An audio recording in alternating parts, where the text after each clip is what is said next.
My group and I decided to do our group speech on pandemics, and I went with the Spanish flu. My purpose is to inform you on the impact the Spanish flu had on Americans, their lives, work, personal life, and such. I have done extensive research about the effects it had on Americans.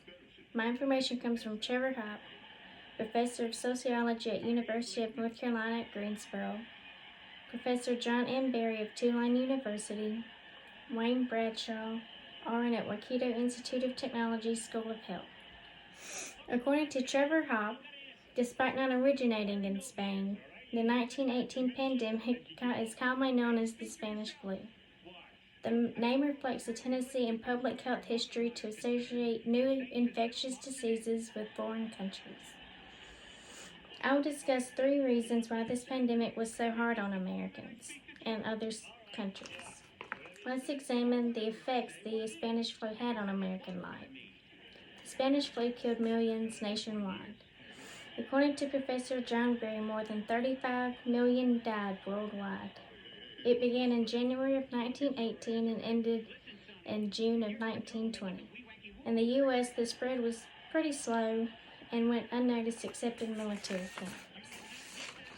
Poor countries are mostly affected with the fact that they didn't have access to vaccines, medicine, doctors, nurses, hospitals.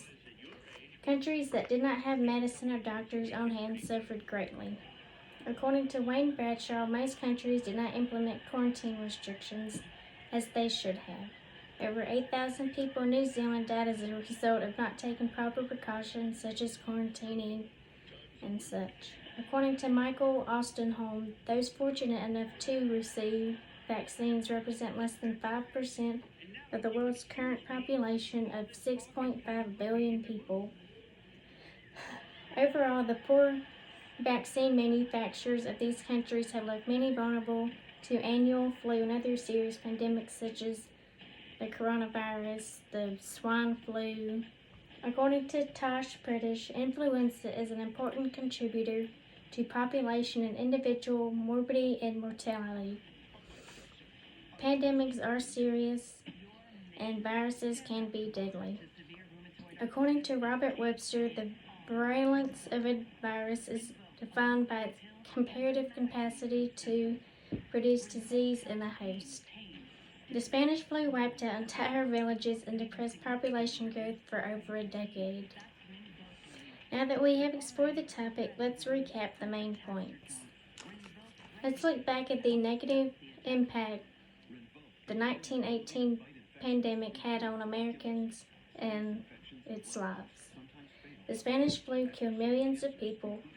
Poor countries didn't have access to proper care, and viruses produced diseases. If you do not feel well, stay home. In the midst of chaos, there is always opportunity.